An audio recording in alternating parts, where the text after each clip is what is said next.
Hi, everyone, and welcome to the 6th episode of Counseling Conversations, Insight from Greensboro College's Counseling Services. On today's episode, we'll be talking about stress around finals week with the counseling director here on campus, Micah Wyatt. So, Micah, how are you doing today? I'm doing well, man. The semester is wrapping up.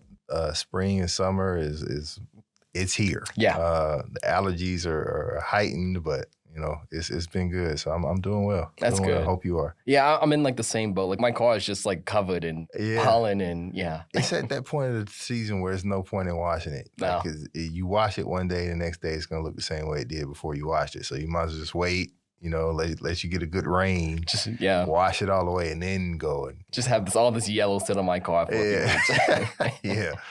So Micah, so this episode is gonna be talking about stress around finals week. So you want to just talk about some like strategies for managing stress, specifically during like final exam time? Yeah, well, a lot of times what I found with students is they wait to the last minute to begin to inundate themselves with the material. And so all semester long, you've kind of halfway read and halfway you did just enough to get by. And then finals comes and it's like, oh man, I got to cram for this, right? And that's just not the best study habit to develop, right? So if you can find it within yourselves as college students to begin to really inundate or get the material in you earlier, it doesn't take you as long to catch on to it, study it, brush up on it, or whatever the case may be. So by the time finals comes, it's not, I'm not stressed about it. Yeah. I've prepared for the final. You see what I'm saying? But you don't start preparing for the final at the end.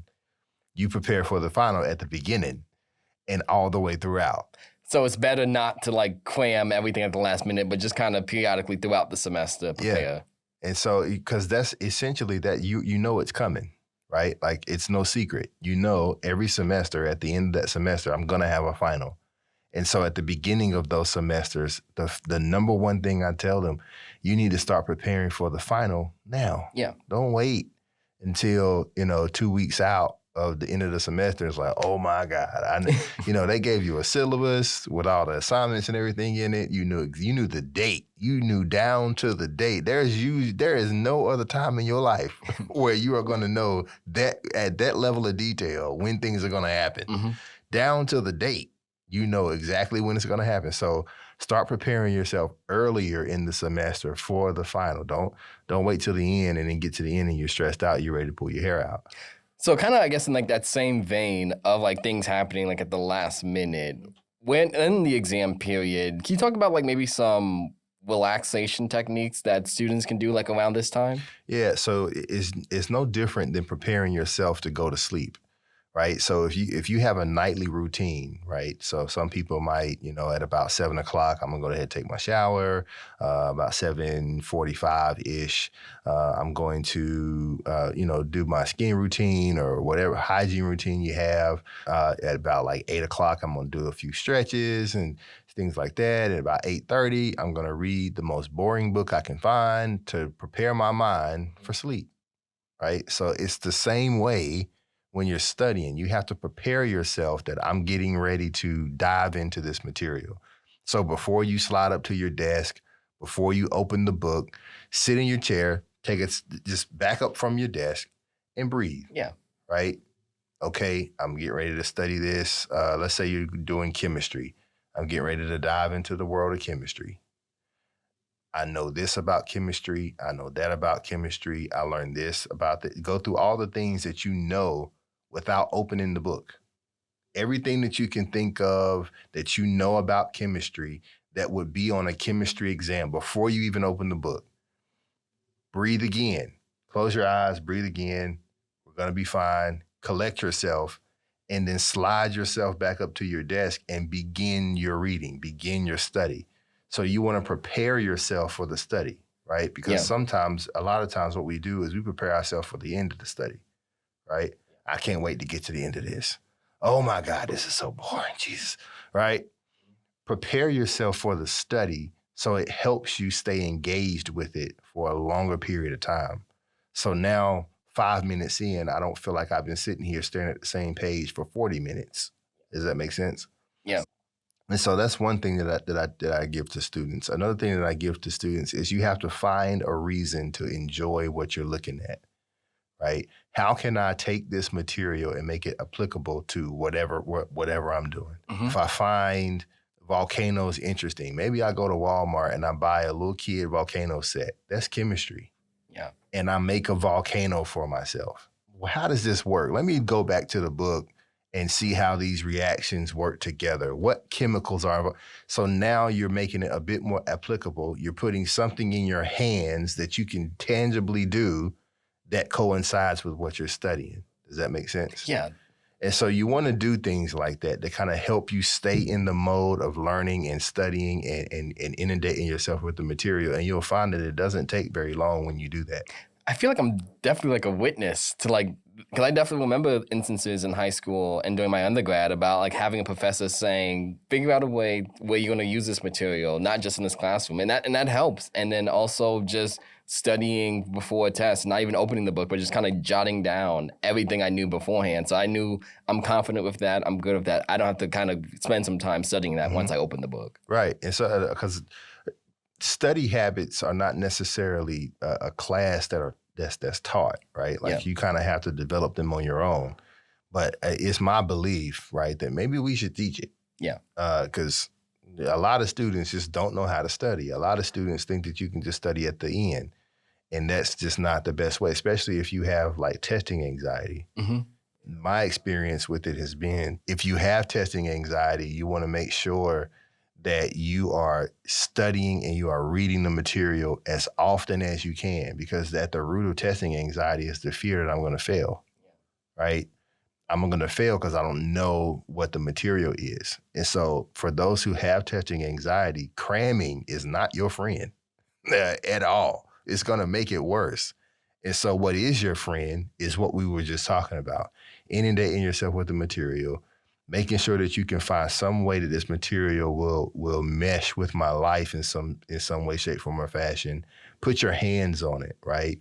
And then refer back to your text, refer back to your notes for things that are like, I wonder how this happened. I wonder how that happened. As questions start to come, refer back to the text. So now it makes the learning a little bit more real, a little bit more applicable. Testing anxiety, that kind of leads me into like my next question. How do students like, I guess, combat that feeling of like when you see the test and you want to do such a good job that you kind of blank for a second and blank throughout the test? So how do you combat that?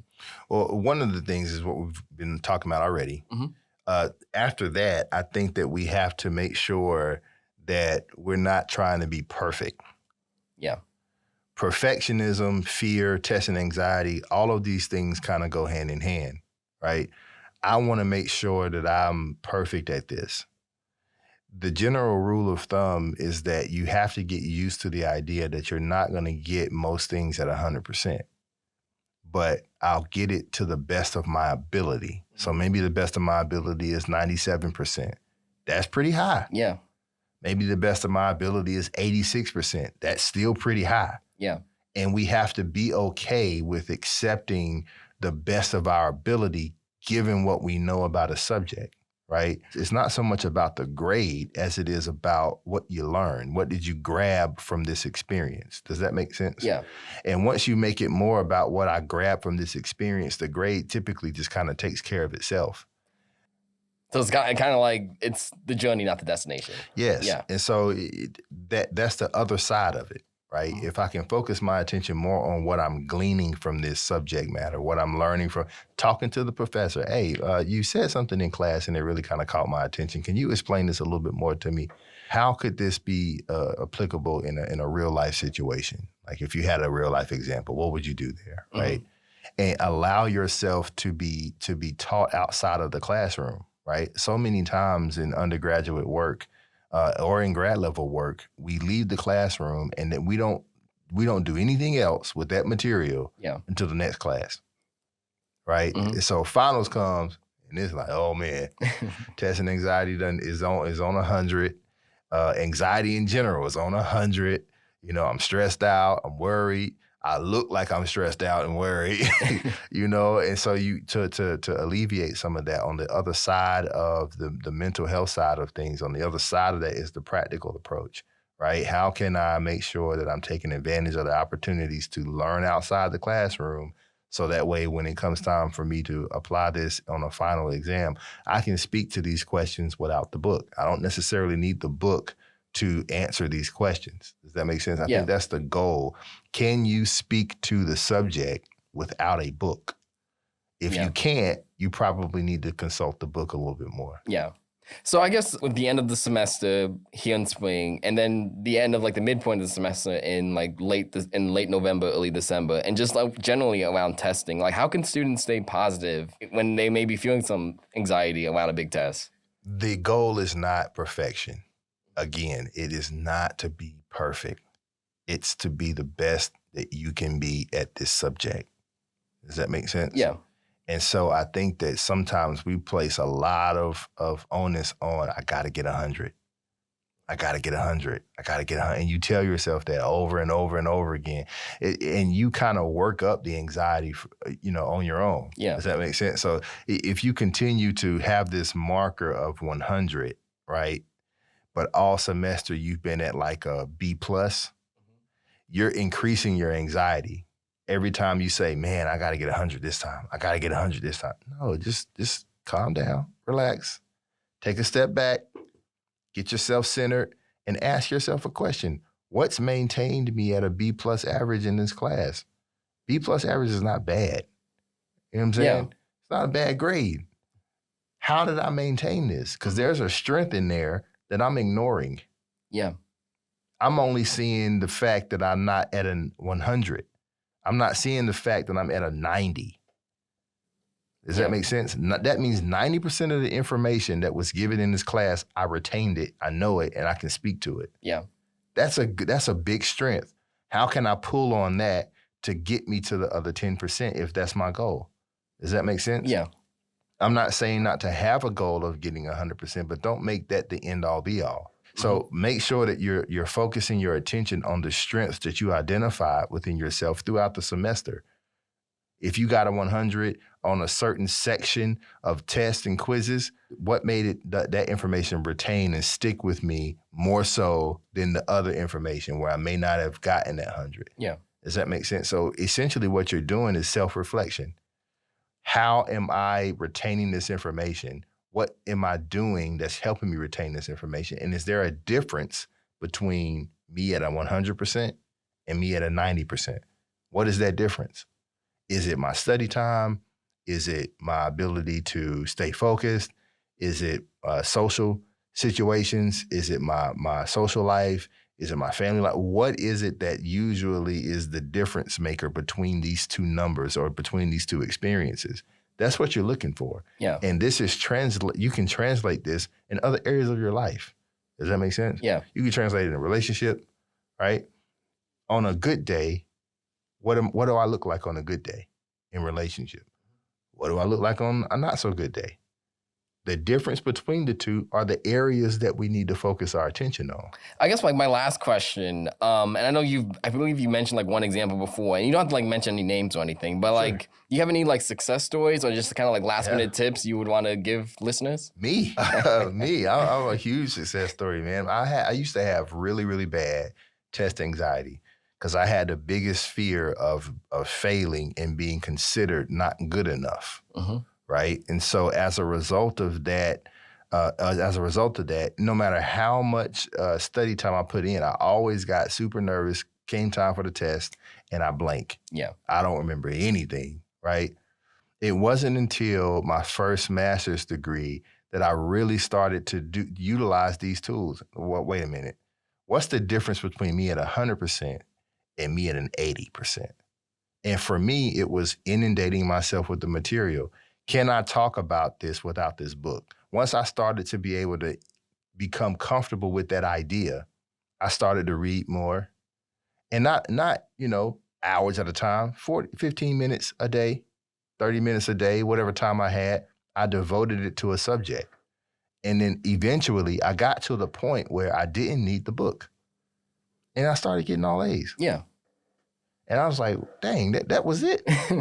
And so it reduced the testing anxiety because now I'm more confident.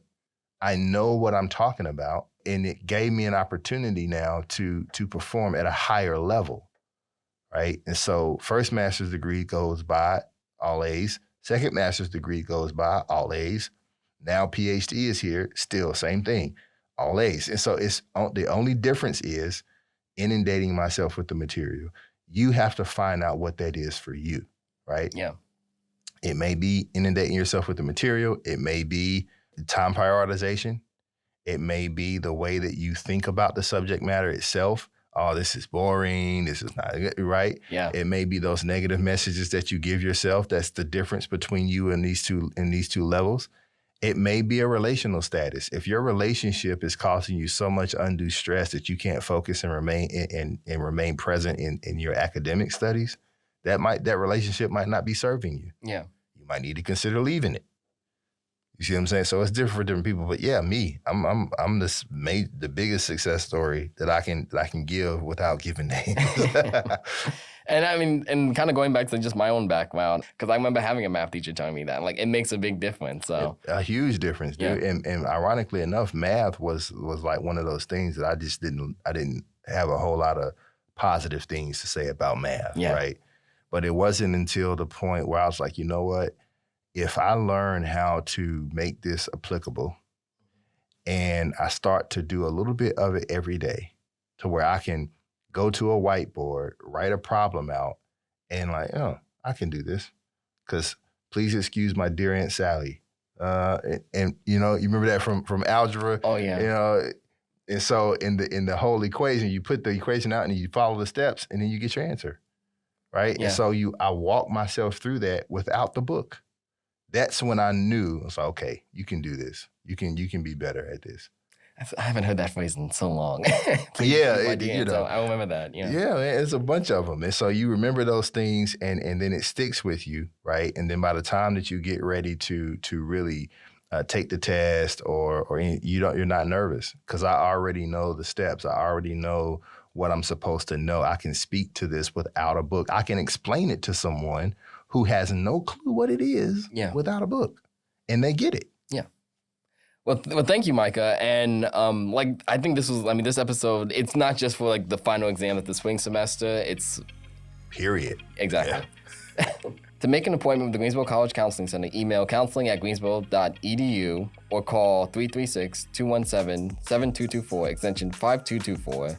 Or to reach out to a counselor during the summer, you can contact Timely Care, whose information is available on the Greensboro College website under its health webpage.